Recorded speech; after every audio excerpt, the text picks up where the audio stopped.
keep moving from one idea to another idea as rapidly as possible, from one discipline to another discipline. For yourself, if you're in management, try to look into procurement. If you're in engineering, you might want to go into accounting for a while, or in medicine for a while. You might want to see how you could switch from one discipline to another discipline.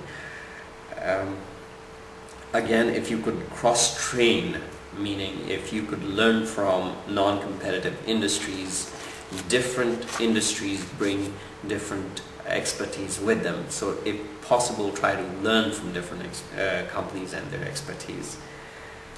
And then there is a chapter about creating an experience.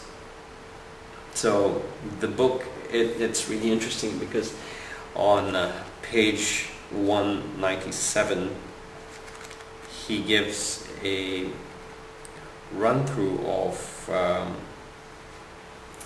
a flow. He says, whenever you're thinking about experiences, try to work through a flow of, for instance, how a person gets to the airport. He says, he gives it in point form, and he says, look at the flow process. That way you learn quite a bit about what's happening to a person arriving at the airport by taxi or car, shuttle bus or train. And what are the experiences going on in the person's mind there, finding the right terminal, checking in and checking luggage at the counter, what experiences go on over there, confirming or getting your seat assignment and departure gate. All of these, then it says work through the entire flow and see how that flow can be further optimized.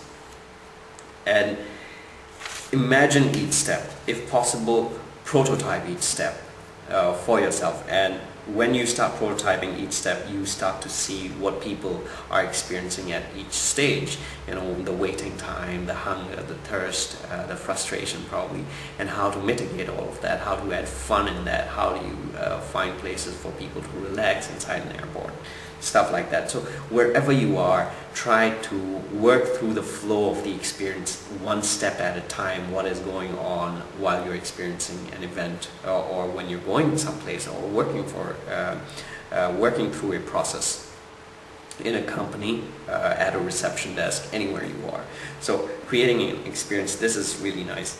So then you tell a story about the experiences. He says if you go to Starbucks, it is something that it hits you. It's like a reprieve, a sanctuary from the world, because it takes you to another world altogether, from the high stress work to a nice smelling, the wooden grained furniture, the kind of music that is going on, the ambience, how it's been made comfortable. So that is an experience that has been studied, structured, and replicated. So when you get good at the game, you get to Starbucks level. And usually it's not something really big. He says it's the little experiences that have been looked into, that have been studied, and that have been put into place. So when you can appreciate these little experiences that you can give to your customers will keep coming back. And he gives a fair number of examples of places like Starbucks, hotels, Nike, Reebok, different showrooms for cars and stuff. So it's a book, it's definitely a book worth reading. The last chapter he talks about future, projecting the future and living the future. If possible, he says, toy with the future. Go to places which are futuristic. If time and money allows, try to visit places which talk about the future, which look at the future, and spend time in those places. You'll learn from that. If you have a brilliant mind, a colorful mind, you might want to prototype things like a concept car. What would a concept car be? And get playful with it, just like a child would be, and spend time making concept cars. And make a concept car, that's what he says. And in order to sell a compelling future, he says, this is very interesting, he says, make a movie trailer, a 2-minute trailer of a compelling future.